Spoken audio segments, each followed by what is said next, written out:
Okay, so I just wanted to kind of walk through this second writing assignment with you. So it's Aristotle and Oedipus or Arthur Miller and Willy Loman. So you're going to be either writing on Oedipus or the play Oedipus Rex, read through the lens of Aristotle, or Arthur Miller, his lens for Willy Loman in Tragedy and the Common Man. Okay, so it's an either or. And it's going to be the same 1,000 to 1,300 word limit. Choose one of the following paper topics from which to craft a persuasive thesis-based argument. In the Poetics, Aristotle mentions that Sophocles'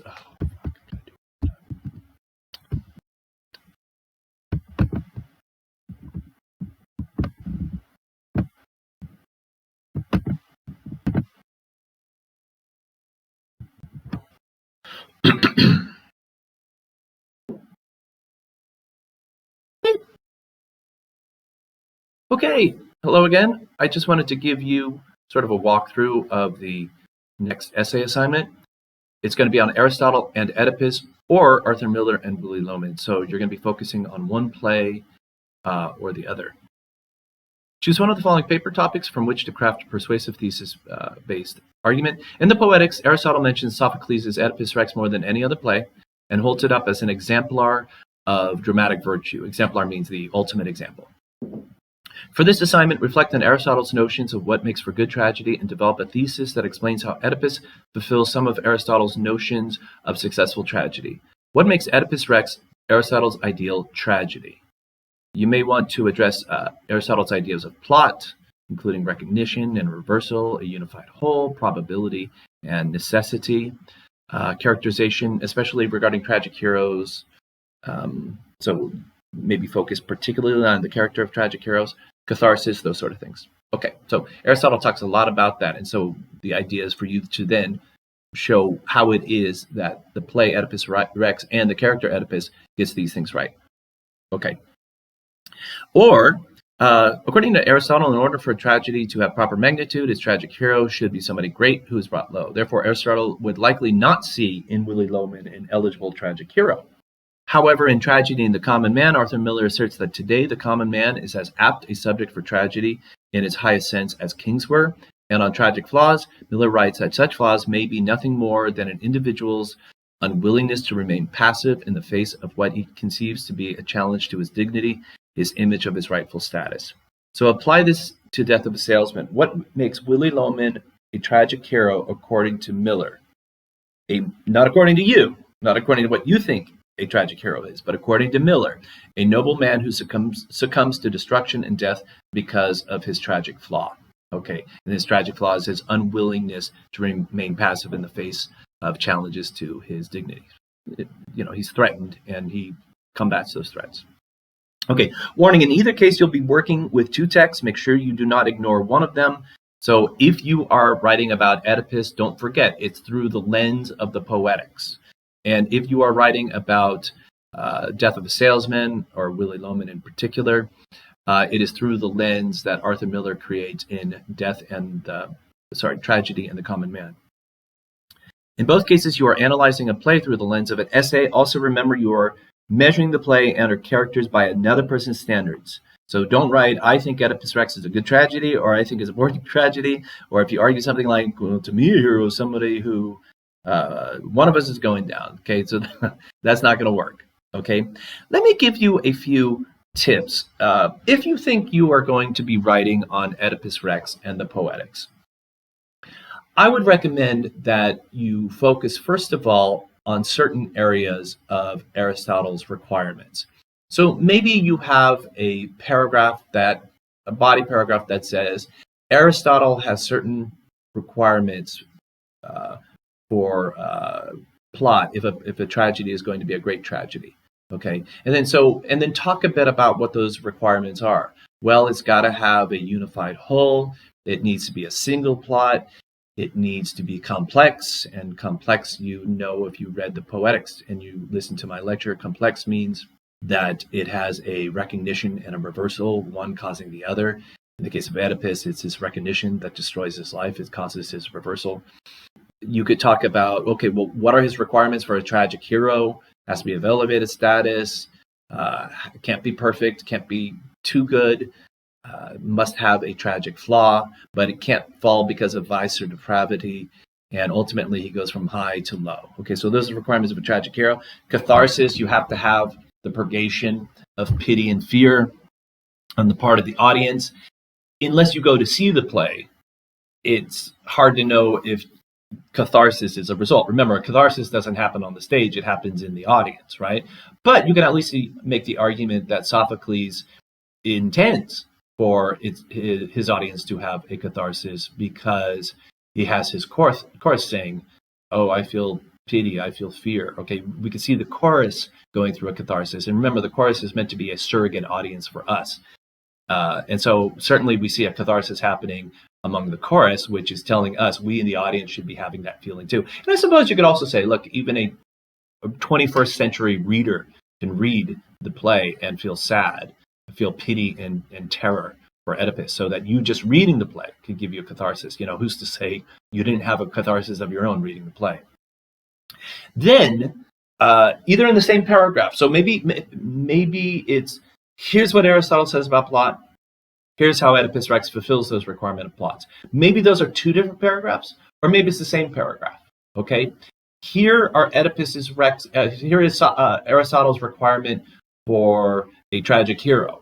Lay out what those requirements are. Then either in a separate or in the same paragraph, tell me, well, how does Oedipus Rex, or how does Oedipus the character, fulfill those requirements of a tragic hero? Here are Aristotle's requirements for catharsis. And by the way, you choose what topics you want to cover. It doesn't have to be plot, tragic heroes, catharsis. You decide. You certainly could be those, but you decide.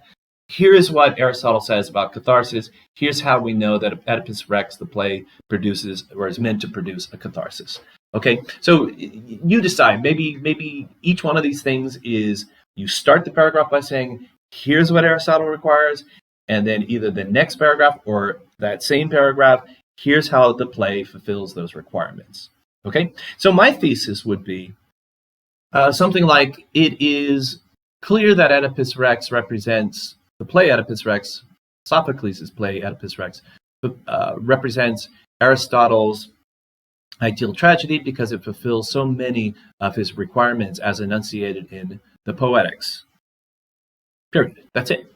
So what you've promised your reader with a thesis like that is, all right, I'm going to tell you what those requirements are for Aristotle, for a great tragedy, and then I'm going to show you that Oedipus Rex fulfills those requirements. That's how I'm going to prove that the play represents the ideal tragedy, because here's what Aristotle is asking for, and here's how Oedipus Rex delivers.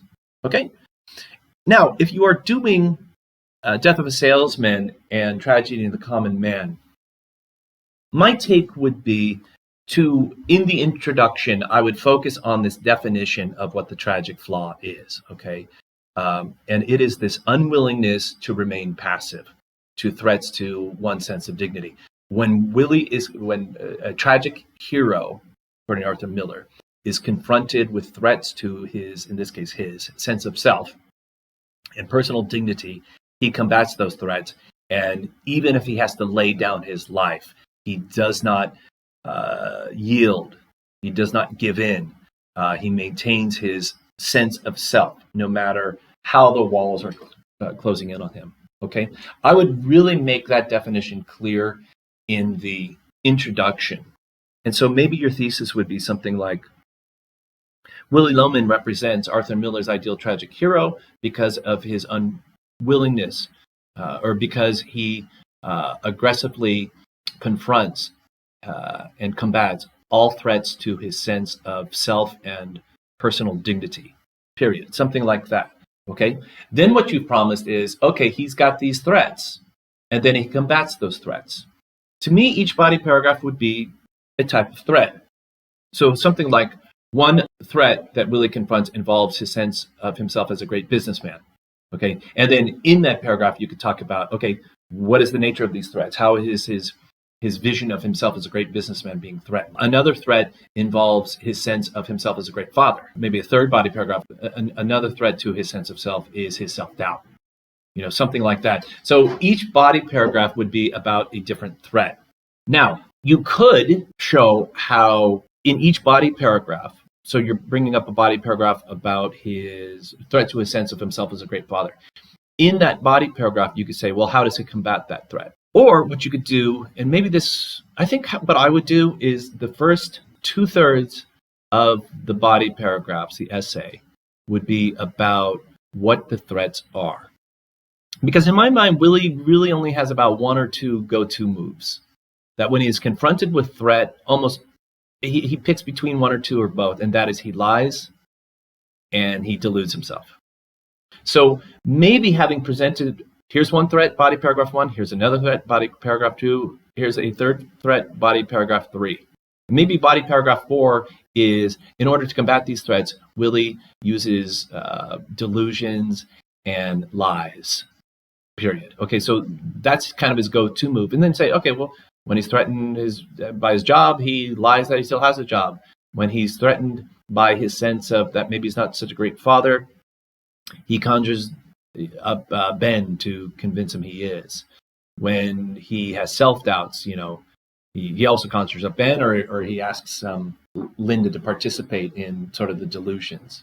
Okay, so you get the idea. What are sort of his go-to moves, or how does he use his go-to moves in the face of the threat? So again, let's say that the thesis is something like Willie Loman represents Arthur Miller's ideal tragic hero because he combats all threats to his sense of self and personal dignity. Paragraphs 1, 2, and 3, a separate type of threat.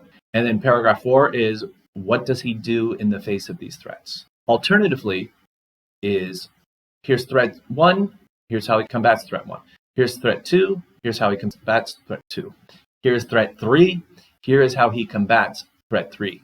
You can do that. My only problem with that is my sense is he kind of combats all threats in the same way, lies and delusions. But you decide what structure works best for you. Okay, skipping down now. Before you complete your final draft, read the following. Your paper must have an introduction that includes a clear thesis stated early. So we already talked about what that thesis might look like for either choice.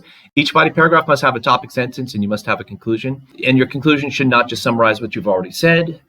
Should not keep arguing. Instead, maybe answer a so what sort of question. Only if we recognize Willie as a tragic hero will we fully embrace Miller's notion of blah, blah, blah. Your paper must have an original title. Don't call it Oedipus Rex. Don't call it The Poetics. Don't call it Death of a Salesman. Those titles are taken. Don't call it Oedipus Rex Paper. That title is far from original. Create a title that suggests what the paper is going to be about, such as Oedipus as Aristotle's ideal hero. A title like The Tragic Hero doesn't cue your reader well enough that the paper is going to be about Oedipus Rex or Death of a Salesman. Okay? Italicize the titles The Poetics, Oedipus Rex, or Death of a Salesman. So when you're mentioning those titles, they get italicized. Those are full-length works. They could come in book form. Use quotation marks for Tragedy and the Common Man. That's an article. It's not a full-length book. Do not use italics, underline, quotation marks, bold, or large font for your title unless you have a legitimate reason for doing so.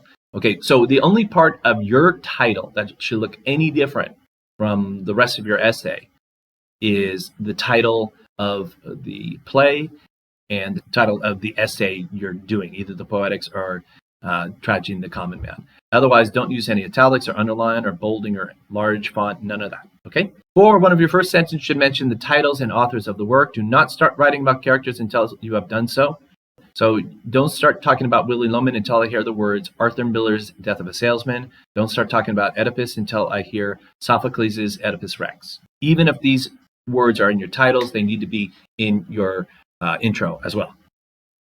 5, refer to Oedipus Rex, Death of a Salesman as a play, a text, a work. It is not a novel. It's not a story. It's not a book. It can come in a book, but it itself is not a book. Refer to The Poetics or Tragedy and the Common Man as an essay, a text, or a work. Do not retell events in the play too much. Assume your reader is very familiar with the play. Any room you spend telling me, and this happens, and then this happens, and then this happens, is space you're not arguing because you're telling the reader something your reader already knows. Okay, so that's dead space. That's not contributing to your grade, so don't do that. Assume your reader is super familiar. Point your reader to a particular moment. When the messenger arrives from Corinth, comma. Okay, and then tell me, well, why are you even bringing that up? Do the analysis there. 7, use first person, I mean my, sparingly, if at all. Do not use second person, you, your, at all. And very important, when writing about events in a work of fiction, use present tense throughout. So it's Oedipus says, shouts, runs, kills, not Oedipus said, not shouted, not ran, not killed. Okay, all present tense. Do the same when referring to Aristotle, Sophocles, or Miller as writers at work. Okay, so you will say Aristotle, in the Poetics, Aristotle writes, or Miller asserts that, all present tense. But use past tense if you are referring to the actual lives of the writers. So when you say Aristotle writes of Sophocles' brilliance, present tense, that's the writer at work. But Aristotle was Alexander's tutor. You can't say Aristotle is Alexander's tutor, or you can't say Aristotle lives in ancient Greece. Ancient Greece isn't there anymore, so he doesn't live there anymore, right? So if we're talking about the historical figure, and you may not need to refer to the historical figure at all, but if you're referring to the historical person, the life of that person, use past tense. But otherwise, everything should be present tense. Okay, hope that's pretty clear. Take care. Bye now.